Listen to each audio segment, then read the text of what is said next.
All right, welcome to the terminal challenge for Scapy Prepper. So this terminal challenge involves the use of the Python library Scapy, which is a very powerful library for dealing with networking packets. You can do all sorts of different things like sniffing and capturing certain packets and really tune exactly what you're wanting to capture.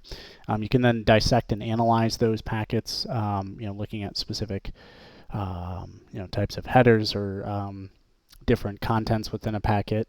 And then you can also send and create and forge your own packets to be used on a network. So I think in this holiday hack at some point, ARP cache poisoning is brought into effect. That actually might be this challenge. I don't remember fully, but so you can do all sorts of really cool things with Scapy, and we'll see in this terminal challenge what sort of things it's capable of.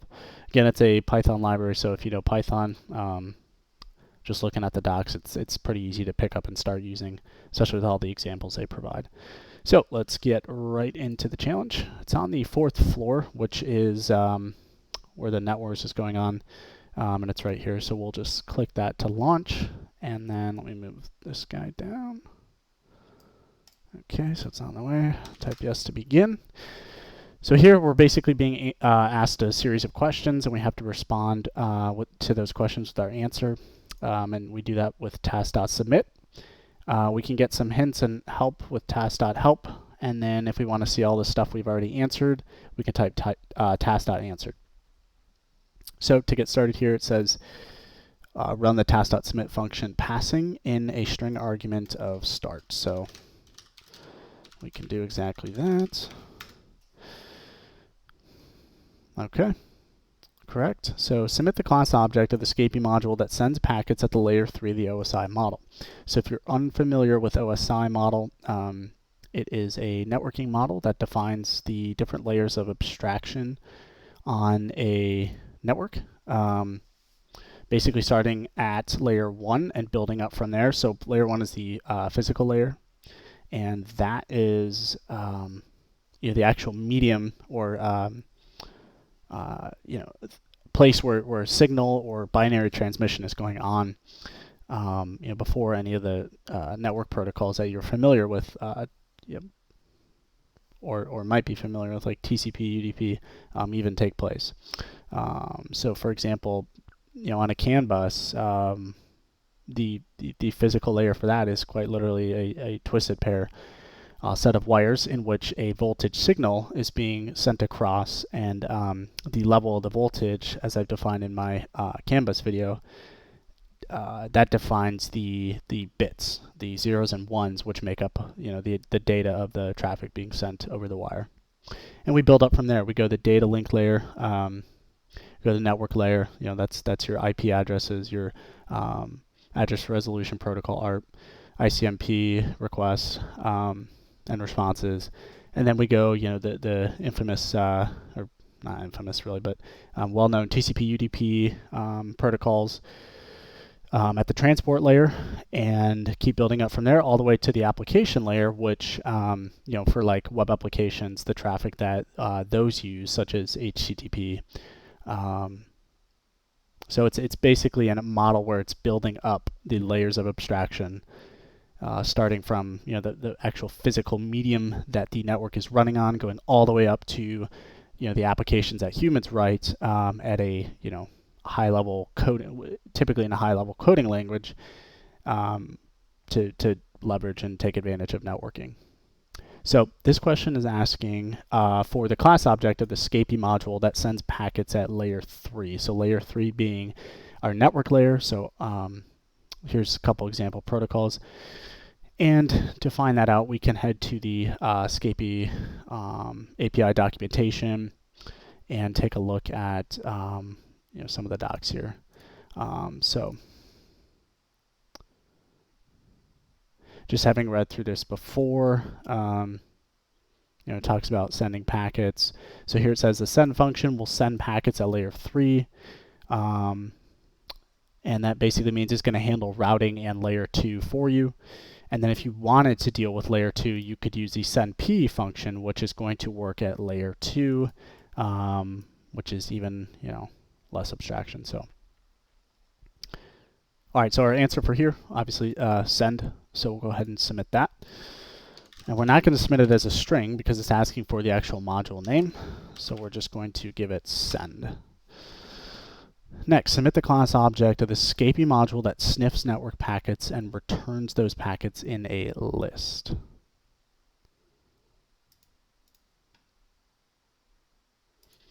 So we'll do a search for sniff here, and we can see that sniff sniffs packets.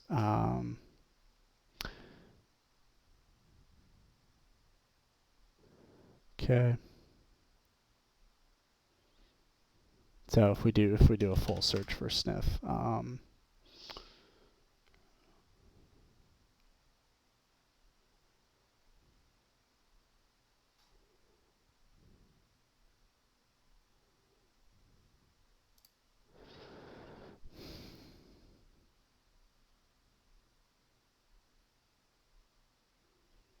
okay, so this is just talking about sessions. But yeah, so our answer is sniff.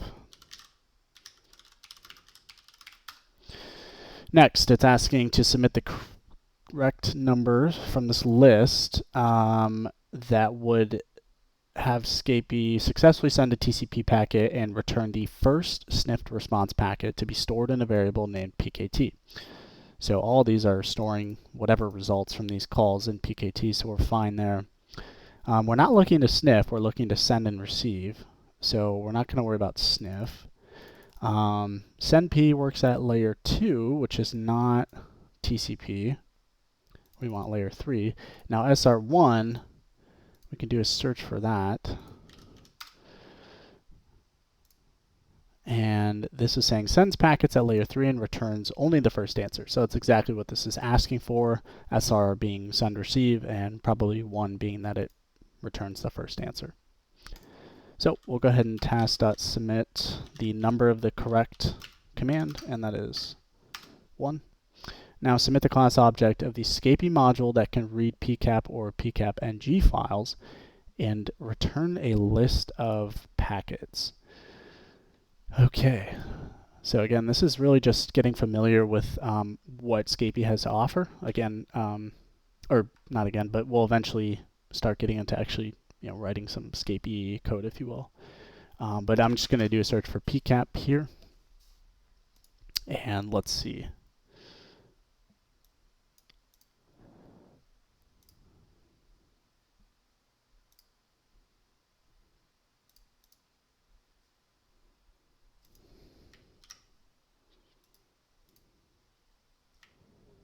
Okay, so this looks like it's I really don't like how Edge, or no, that's not Edge, that's read the docs that's doing that. But this says RDPCAP, it's kind of hard to read. So let's do a search for that. RDPCAP. All right, reads a PCAP or PCAP-NG file and returns a packet list. That is exactly what we're looking for. So let's go ahead and submit that one. RDPCAP. Now, the variable UDP packets contains a list of UDP packets. Submit the number only from the choices that correctly prints a summary of UDP packets.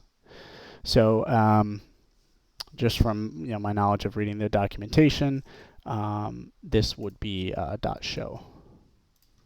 So we'll go ahead and submit that. Again, this is stuff that you can just read the documentation for and find. Oops, we're supposed to submit the number. That's my bad. Oops, 2. All right, submit only the first packet found in UDP packets.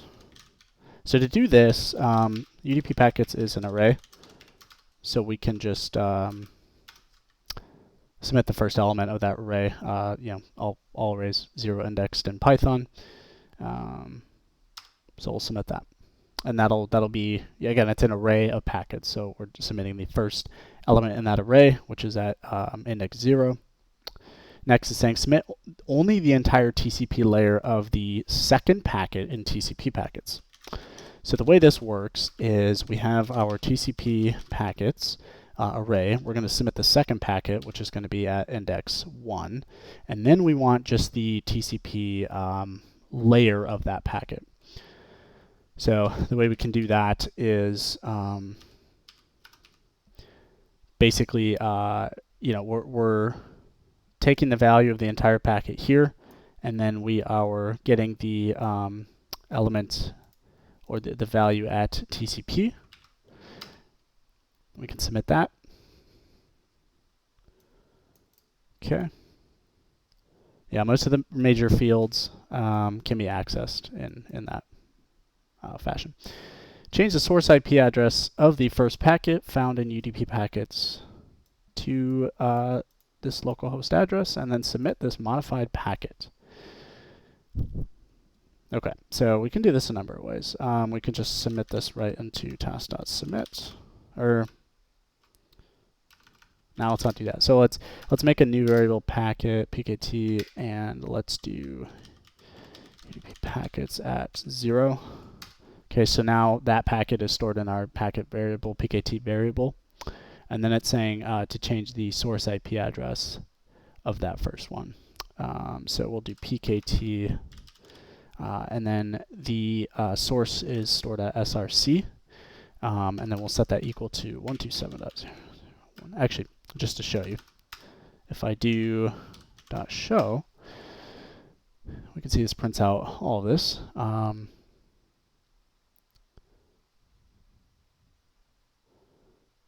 Source IP address. So we want to change IP address. So we want to do pkt at IP, or yeah, pkt at IP dot source, and then change this value. IP, not UDP.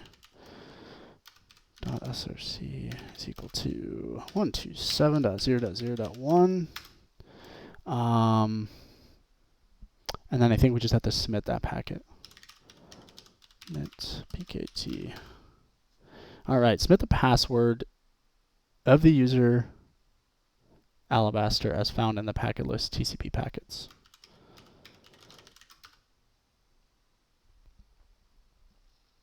All right, so let's do show here. What do we have?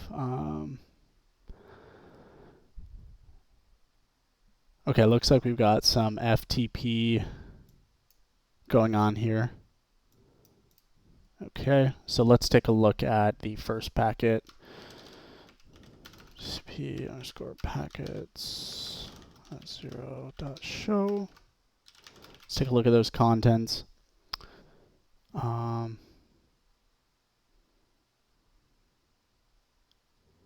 Okay, let's take a look at the rest here.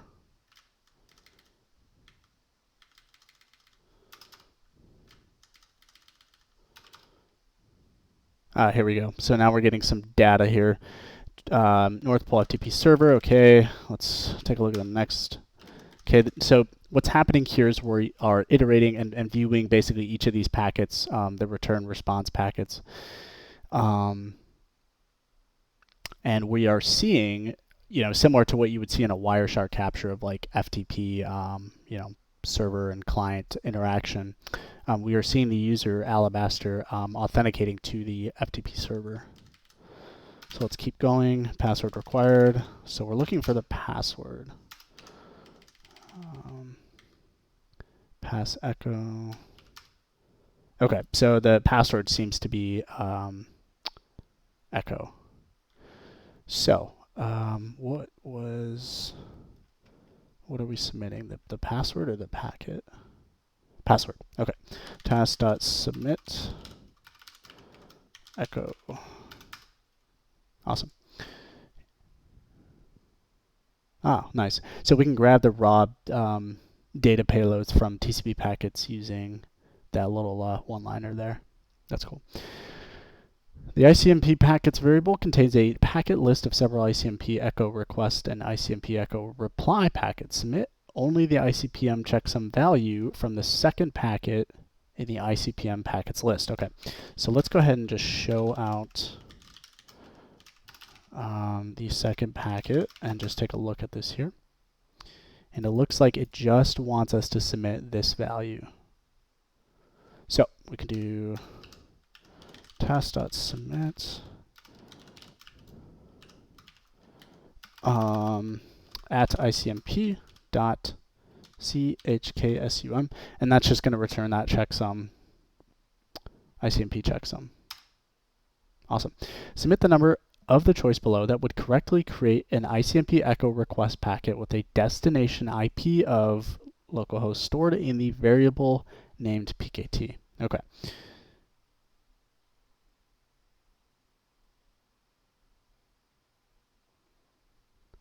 So I echo request.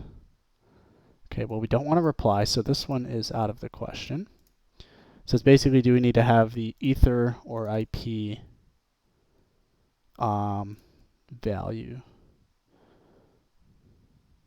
Now, I do believe, and I didn't show this at the beginning of the video, but I do believe there are hints that actually lead you to like an online editor showing an ICMP packet, which helped, I remember, with this one. But let's just go ahead and search for ICMP echo requests. Packet example.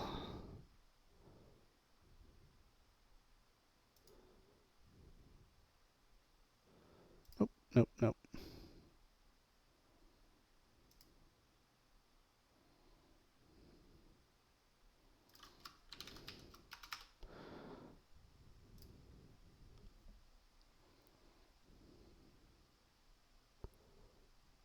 Okay, so it says ICMP starts after IPv4 header. So I don't have that that hint pulled up. So let's just go ahead and assume that it's IP.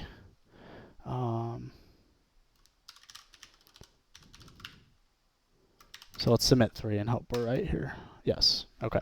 Create and then submit a UDP packet with a destination port of 5000, destination IP of that. All other packet attributes can be unspecified. Okay, so now we're getting into some real Scapy crafting here. So let's define a variable PKT and start building out our packet here. So it says we only need the destination port and the destination IP as a UDP packet, and that's it. So the way we can construct this is starting with our IP layer, and we'll define our destination IP, which is 127.127.127.127. Okay, close off that string and close out the IP, and then we'll use a slash to separate the layers. And now we're going to define within the call to UDP our D port or destination port, and we'll set that equal to 5000 as a number, not a string. Okay, and then we can go ahead and submit that packet because we don't need to define any other values. Okay, create and then submit a UDP packet with destination port 53, destination IP that, and a DNS query with a queue name of elslove.santa. All other packet attributes can be unspecified. Okay, so now we're getting even more specific with the packet that we're crafting. So we'll go ahead and just change this to 53 for DNS because that's DNS port. And we'll change this to 127.2.3.4. Okay, so now if we go into the Scapy docs, DNS,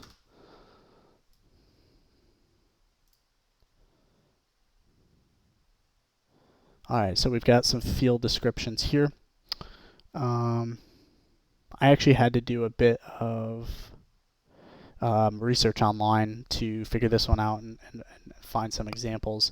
But what we're doing is defining another, I guess, layer here, DNS, and then we're specifying a couple of values. One is QD, okay, which is a DNS QR field, and that is where we're going to put our queue name, and then we're going to also define queue type, which is somewhere on this page, queue type. And that is going to be essentially what the DNS request type is, which is going to be an A record. So to do that, we'll type slash DNS, and then we need to define QD, which is going to be equal to the DNSQR. And then we're going to define QName is equal to elves love.sana. Close that out, and then we will separate, we'll specify another value here, which is going to be QType, and again, doing a record here. So what happens is we are making a DNS request, which is by default a UDP packet, sending it to this host over DNS port 53. So assuming this is a DNS server of some sort, and we're doing a record query for finding the IP for elveslove.sana.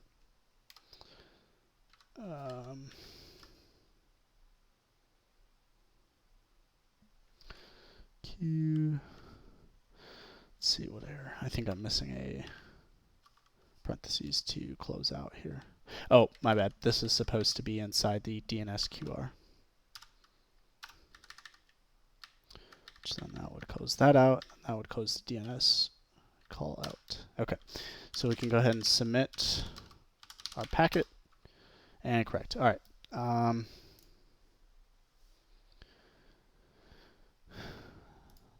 All right, so the variable ARP packets contains an ARP request and response packets. The ARP response, the second packet, has 3 incorrect fields in the ARP layer. Correct the second packet in ARP packets to be a proper ARP response, and then task.submit ARP packets for inspection. Okay, so I know this one involves using, or the hint actually really helped for this one. So I'm going to log into my other account here and pull that up real quick. So just bear with me here. Scapy.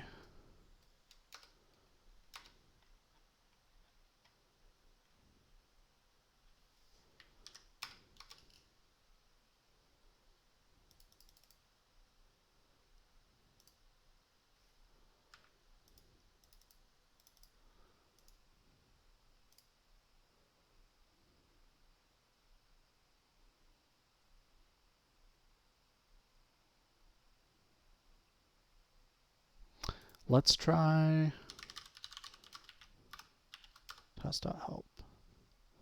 Here we go, perfect. All right, so a sample ARP PCAP can be referenced at this link. So let's go ahead and copy that and open that up, see what that looks like here. Close some of these tabs out. All right, yes, this is the website I was thinking of. All right, so here we've got a ARP request going on here.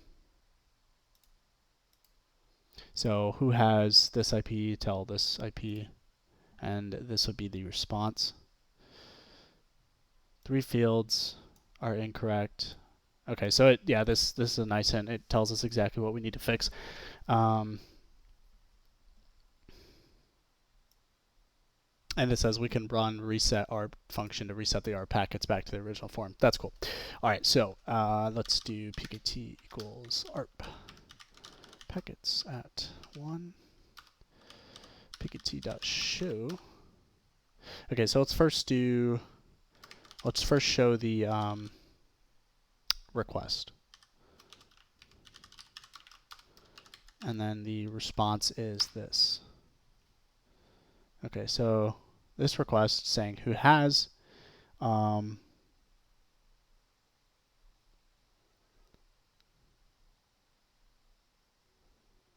okay, so it looks like this OP field needs a value probably. So let's see, let's take a look at what's going on here. So this is the request, and we can take a look here. So opcode, so 1 is request, opcode 2 is reply. So we need to set that. So packet at arp dot op equals 2. Perfect. So now it shows is at. What else did it say we need to fix? Hardware source and hardware destination. Okay. Yes, so for address resolution protocol, we want to make sure these are set up right. Oh yeah, so they're just all F values, which are not going to be helpful for address resolution. All right, so basically we need to just swap the source and destination from the request packet, because what us as a source, from the request is the destination. So we're just swapping those out and fixing those values. So let's go ahead and show the request. And then what we're going to want to do is assign hardware source as, or let's do hardware dest first. Hardware dest is going to be this source of this value here. Okay. Let's take a look at that now. So now it's no longer a bunch of Fs. And the source in Ethernet is showing as such. So what we'll do is copy this into hardware source.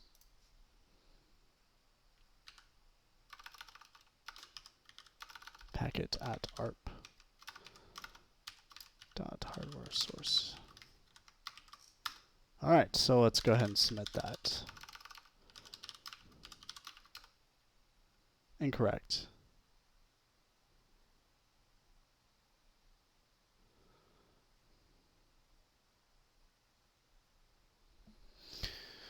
Okay, let's see here.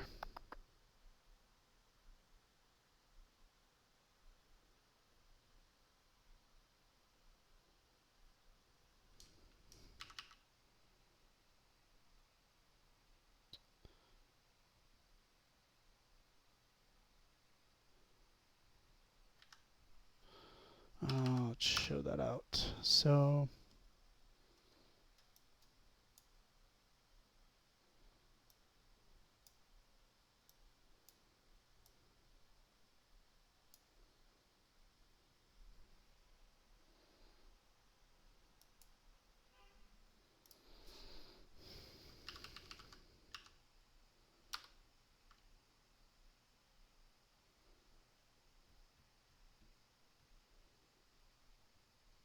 So this this source here should be our destination.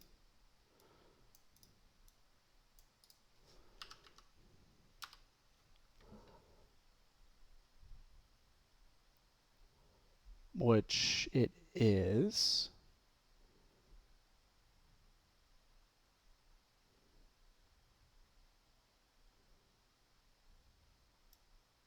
And then our hardware source should be up here. And our opcode should be that. Okay, what does it want us to submit? Oh, so it looks like... my bad. Okay, so it wants us to submit the full ARP packet, so it's my bad. So let's do this. Let's just modify the entire packet as such. We'll just reassign it to the new variable that we created. We cannot do that. All right, so we're just going to have to fix those values within the array. Okay, that's arp.op, and we'll set that to 2. And then we'll set hardware destination to this. And then hardware source, src, to this. And we'll submit the entire array of packets, not just the one that we modified. All right, there you go. And that's how you solve the Scapy terminal challenge. Let me know if you have any questions, and we'll see you in the next video.